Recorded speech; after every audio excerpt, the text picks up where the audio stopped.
Hello बच्चों, कैसे हैं आप सब लोग। आज मैं आप लोगों को यहाँ पे ये बताने आया हूँ कि कल जो आपका मैथ्स का पेपर है उसमें हम कॉपी को किस तरीके से लिखें। तो आज का जो सेशन है ना वो टोटली प्रेजेंटेशन पे डिपेंड करेगा कि हमें कॉपी को किस तरीके से लिखना है, ताकि जो मार्क्स है ना एटलीस्ट वो लिखने की वजह से तो ना कटे। मैं जितना भी लिखूँ, जितना मैं डिजर्व करता हूँ उतने मुझे मार्क्स दिए जाएँ। तो आज मैं उस बारे में बात करने वाला हूँ। देखो, आपको ना कुछ कुछ पॉइंट्स हैं जिनको याद रखना है और कुछ कुछ पॉइंट्स हैं जिन पे बिल्कुल भी नहीं सोचना है। जैसे कि फर्स्ट पॉइंट ये है कि आपकी राइटिंग जो है वो कैसी भी है इस बात से फर्क नहीं पड़ता।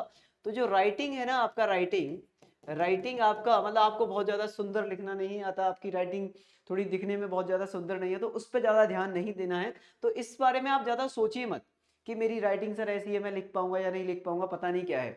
क्योंकि अगर आप अच्छा लिखने के चक्कर में जाएंगे और धीरे लिखेंगे तो आप तो पेपर ही पूरा नहीं कर पाएंगे। ऐसा तो है नहीं ना वो कि आपकी बहुत अच्छी हैंडराइटिंग की वजह से और आपको 3-4 क्वेश्चन ज़्यादा, 3-4 मार्क्स ज़्यादा दे दे कि बच्चे ने भाई बहुत सुंदर राइटिंग लिखी है। ऐसा नहीं होगा। जो भी आप लिख रहे हो वो सामने वाले को समझ में आना चाहिए। मेरे पास जैसे ये कॉपी है, अभी मैं दिखाऊंगा आपको। इसमें जो लिखा है वो मुझे समझ में आना चाहिए, वही मेरे लिए काफ़ी है बस। ओके, तो राइटिंग पे ज़्यादा ध्यान नहीं देना है। बस आपको क्या लिखना है, क्लीन होना चाहिए, क्लीन, नीट एंड क्लीन होना चाहिए और विजिबल होना चाहिए। ठीक है ना, क्लीन होना चाहिए, विजिबल होना चाहिए और मतलब सामने वाले को समझ में आना चाहिए, दिखना चाहिए कि इसने क्या लिखा है बच्चे ने। क्लियर। तो राइटिंग का तो ये सीन हो गया। अब हम बात करते हैं कि जैसे इस सेक्शन, इस पेपर के अंदर ना आपके जो सेक्शन है वो ई सेक्शन है, ABCDE। आपके सेक्शंस जो है पेपर में वो कितने सेक्शन है आपके, सेक्शंस हैं। ए आपका ए सेक्शन है, बी सेक्शन है, सी सेक्शन है, डी सेक्शन है और ये केस स्टडी है। क्लियर। ये जो सेक्शन है आपके, आप ए को मत करिए सबसे पहले। ठीक है, क्योंकि ए सेक्शन में क्या होता है, अगर आप ए सेक्शन करने जाएंगे तो आपका टाइम ज्यादा लग जाएगा। अगर समय ज्यादा लग जाएंगे तो सी और डी के लिए टाइम ही नहीं बचेगा आपके पास। और वहां पे अगर एक क्वेश्चन भी छूट गया या आधा भी छूट गया तो आधा नंबर चला जाएगा, आधे मार्क्स, 50% मार्क्स चले जाएंगे। मतलब 5 नंबर के क्वेश्चन में आपको 2.5 मिलेगा सिर्फ, या 2 मिलेगा या 3 मिलेगा। तो इससे बेटर है कि आप यहां पर सबसे पहले ना ये वाले सेक्शन को पकड़ो। ठीक है, आप सेक्शन डी को पकड़ो, आप सेक्शन सी को पकड़ो, आपकी चॉइस है। ठीक है, आप इन सेक्शन में से कुछ पकड़ो आप। और इन सेक्शन में से कौन सा पकड़ना है, जो आपको पूरा आता है, जो इन सेक्शन में आप जिसमें कंफर्टेबल हो ना कि सर ये मैं पूरा कर सकता हूं, ये मैं पूरा कर सकता हूं बहुत अच्छे तरीके से। तो जो आपको बहुत अच्छे से आता है इन दोनों सेक्शंस में, वो आप पहले पकड़ लो भाई। क्लियर। मान लेते हैं आपको डी ना बहुत अच्छे से आता है, तो आप डी पकड़ लो, सेक्शन डी से स्टार्ट करो। जैसे ये कॉपी है मेरे पास, इस बच्चे की जैसे कॉपी है आपको दिखाई दे रही है ये वाली, इस बच्चे को ना बी आता है, तो इसने क्या किया, सेक्शन बी पहले पकड़ लिया। ठीक है, पर मैं कोशिश करूंगा कि ये सी और डी को पकड़ता तो ज्यादा बेस्ट रहता, क्योंकि ये तो 2 मार्क्स के क्वेश्चन है, ये 3 और ज्यादा के हो गए। क्लियर। तो इसको ये पकड़ना चाहिए था, पर ठीक है, ओके ओके है। पर ए मेरा सोचना ये है कि आप ए ना करें, आप इनमें से कोई करें और फर्स्ट प्रायोरिटी पे सी और डी रखें।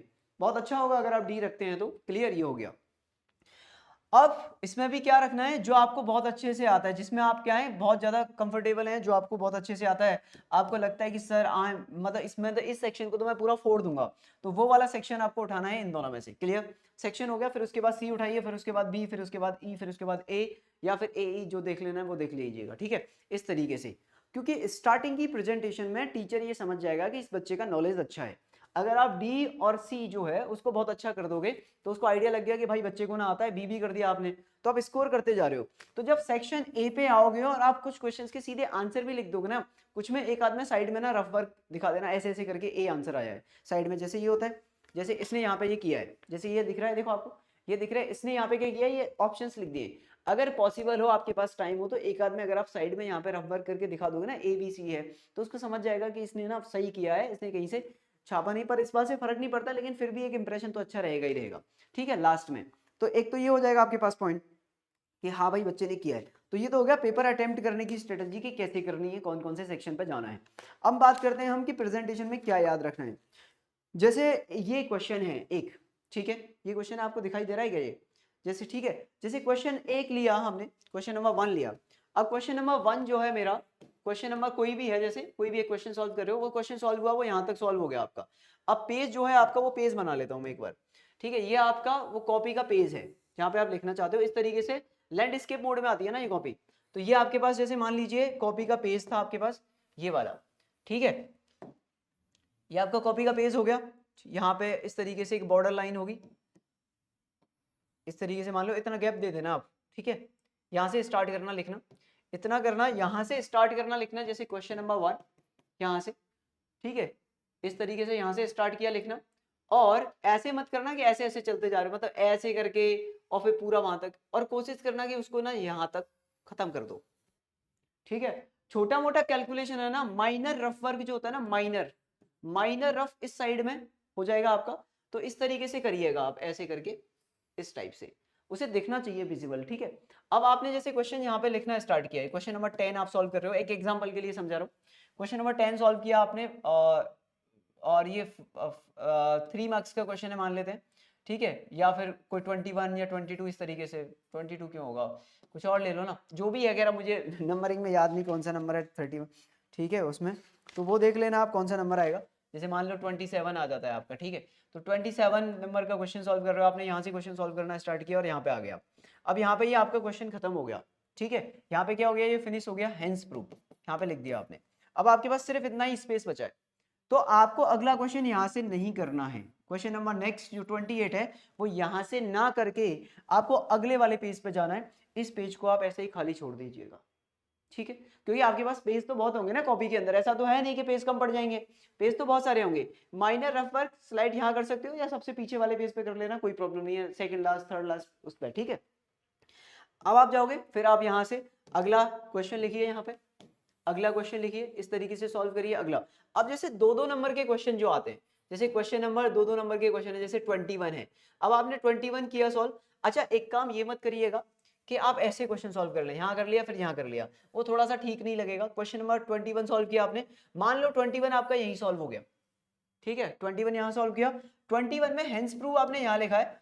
22 जो क्वेश्चन है वो जस्ट इसके नीचे से मत करना, थोड़ा सा गैप देना, या फिर गैप ऐसा होना चाहिए कि वो मार्क्स दे आपको तो क्लियर दे दे। जैसे यहाँ पे उसने 2 नंबर दिया आपको, तो वो ना थोड़ा गैप हो 2 नंबर वाला, कि भाई उसने मार्क्स दिए आपको, रेड पेन से 2 मार्क्स दिए हैं, तो वो रेड पेन से दिख रहे हैं, थोड़ा सा नीचे से स्टार्ट कर दो यहाँ पे, ठीक है, फिर इसको स्टार्ट कर दो, क्योंकि 2-2 नंबर के क्वेश्चन खत्म हो जाते हैं ना इतने स्पेस में, कॉपी बड़ी होती है, तो वो खत्म हो जाएंगे, तो वहां पे मार्क्स देने के लिए जगह बचे थोड़ी सी ना, मतलब उसके पास स्पेस हो थोड़ा सा। क्योंकि मान लो बाई चांस अगर कोई भी क्वेश्चन इधर उधर मिस हो गया और उसने नहीं किया, चेक नहीं हो पाया, वैसे तो ध्यान रखा जाता है प्रॉपर तरीके से, प्रॉपर ध्यान रखते हैं, स्टेप मार्किंग होती है, फिर आगे लिखना भी पड़ता है, क्वेश्चन नंबर 1 to 38 ये इसमें इसमें इसमें ये हुआ, ठीक है, पर फिर भी हम तो एक केस लेके चल रहे हैं। कई बार ऐसी मिस्टेक हुई है, क्योंकि आदमी है तो इस तरह की मिस्टेक हो जाती है, मैनुअल है, ह्यूमन एरर है कि आपके मार्क्स ना ऐड किए जाए 1 नंबर या 2 नंबर, तो उसके लिए हमें पहले से ही ना कॉपी को इस तरीके से डिजाइन करना पड़ेगा कि जब वो चेक करने जाए कॉपी में तो उसे पता चल जाए अच्छा 2 नंबर ही हैं, 2 नंबर ही हैं, ठीक है। कॉपी में देखो मार्क्स जब भी आदमी देता है, जब भी कोई टीचर ज़्यादातर देता है तो साइकोलॉजी रहती है, जैसे ये है, ये कॉपी है तो मैं यहाँ लिख दूँ, यहाँ मार्क्स दे दूँ, अच्छा ये इसका 27 सही है 3 मार्क्स, ये इसका सही है 3 मार्क्स, वो यहाँ तो लिखता नहीं है मार्क्स, जनरली यही लिखता है ना, तो वो थोड़ा क्लियर विजिबल होता है ना मार्क्स, तो वो आपके लिए फायदेमंद रहेगा, ठीक है। तो ये इसमें ध्यान रखना, राइटिंग पे ज़्यादा मत जाना। जैसे ये जो मेरा स्टूडेंट है, इसकी राइटिंग बहुत अच्छी नहीं है ठीक है, देखेगा तो पता नहीं क्या कहेगा कि सर बोल रहे हैं, राइटिंग इसकी अच्छी नहीं है, लेकिन इसने, मैं आपको दिखाता हूँ, देखो वहां आगे दिखाता हूँ, लेकिन इसने थोड़ा साफ लिखा है, देखे देखो, है ना, वो विजिबल है मुझे, वो दिख रहा है मुझे, है ना, इसने साफ लिखा है, तो वो मुझे दिखाई दे रहा है। एक चीज और ध्यान रखना आप लोग, जो डायग्राम बनाओ, कई बच्चे क्या करते हैं, जैसे यहाँ पे कोई भी एक डायग्राम बनाया उन्होंने, जैसे यहाँ पे ये कॉपी हो गई आपकी, ठीक है, अब इसके अंदर उसने क्या किया, एक डायग्राम बनाया, तो वो क्या करते हैं यहाँ पे, जैसे इस तरीके का कोई मान लेते हैं, इस तरीके का क्वेश्चन है कोई, इस तरीके का डायग्राम बना दिया, आधी चीज यहाँ लिख देगा, जैसे फर्स्ट स्टेप यहाँ लिख दिया, स्टेप्स स्टेप्स की नंबरिंग कर रहे हैं, इधर लिख दिया, फिर यहाँ से लिख दिए स्टेप्स, ठीक है, जैसे 4 स्टेप यहाँ पे है, स्टेप 1 स्टेप 2 स्टेप 4 और स्टेप 5 यहाँ लिख दिया।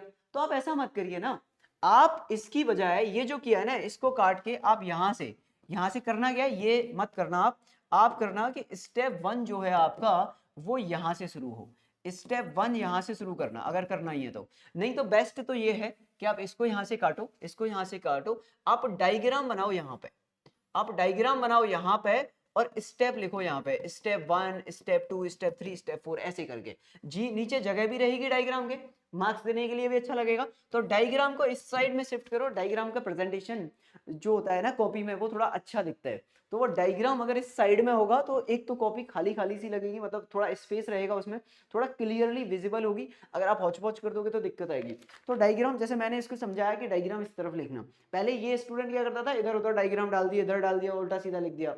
तो टीचर को ना वहां पे जो आपकी कॉपी चेक कर रहा है एक्चुअली, ठीक है ना, वो उसको ऐसा लगना चाहिए कि हाँ यार उसके पास ना सारी चीजें इजीली अवेलेबल है, उसको पढ़ने में समझ में आ रहा है। अब कई बार जब हम यहाँ कॉपी चेक करते हैं, जब बच्चों को जब पढ़ाते हैं, जब सब्जेक्टिव कॉपी चेक करते हैं तो बड़े स्ट्रगल होता है कि क्या लिखने की कोशिश क्या कर रहा है। राइटिंग से फर्क नहीं पड़ेगा, राइटिंग आपकी जैसी भी है वो सब चल जाएगा। ठीक है बच्चों, तो इस बात का ध्यान रखना।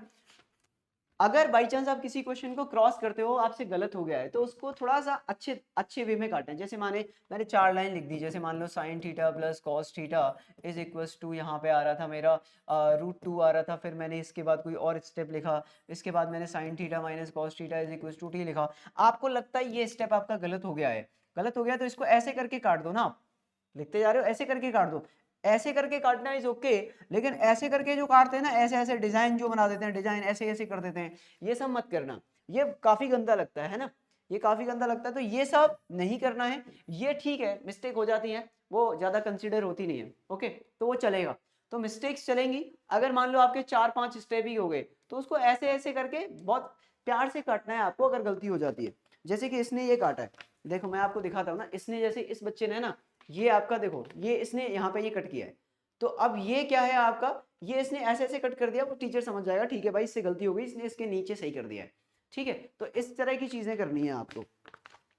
ठीक है बच्चों, इस तरह की चीजें रहेंगी, तो वो आप ध्यान रखिएगा उनको। इसने अभी काफी अच्छी कॉपी लिखी है, ये हो गया। तो बस इन बातों का ध्यान रखो आप, और उस पर ज्यादा ध्यान वान मत दो। राइटिंग वाइटिंग पे बस साफ लिखो, समझ में आना चाहिए कि ये स्क्वायर है, ये डीई है, ये ए बी है, ये बीपीटी लगाया है उसने। शॉर्टकट ज़्यादा मारिएगा मत, शॉर्टकट वगैरह, ठीक है, जो आप व्हाट्सएप पे या इंस्टाग्राम पे जो अपने दोस्तों से बात करने के लिए जेनजी वाली यूज़ करते हैं, वो सब मत लिखिएगा। ठीक है, प्रॉपर तरीके से अगर कोई थ्योरम लगा रहे हो तो थ्योरम लिख दीजिएगा, कोई आइडेंटिटी लगा रहे हो तो साइड में आइडेंटिटी लिख देना, बाय यूजिंग दिस आइडेंटिटी। और ये इन सब बातों का ध्यान आपको खासकर डी और सी सेक्शन में करना है। सी और डी सेक्शन में अगर इन बातों का ध्यान रखोगे ना आप स्टार्टिंग में, तो वो काफ़ी अच्छा इंप्रेशन डाल के जाएंगी। अगर बाद में थोड़ा बहुत रह भी जाएगा एक आध क्वेश्चन में तो दिक्कत नहीं आएगी, बी सेक्शन में या ई सेक्शन में। ठीक है, तो बस ये वाली चीज़ें हैं कि इस स्टडी को बिल्कुल एक सेपरेट सेक्शन है तो सेपरेट तरीके से करिएगा, ओके, और उसे थोड़ा सॉल्व करके करिएगा। ऐसा नहीं सीधे ऑप्शन टिक कर दिए ABCD, है ना, थोड़ा सा सॉल्व करके लिखिएगा उसका सॉल्यूशन सा, ताकि दिखे हाँ ये सॉल्व किया गया है। बस यही है, और मेरी तरफ से ढेर सारी शुभकामनाएं। सरस्वती माता से मेरी प्रार्थना है कि आप लोगों ने जितनी मेहनत की है और उससे ज़्यादा ही आपको मिले, और अच्छी तरीके से आप टेस्ट दे के जाएँ। All the best. ठीक है, फिर हम 11th में मिलेंगे। Okay, bye bye, take care.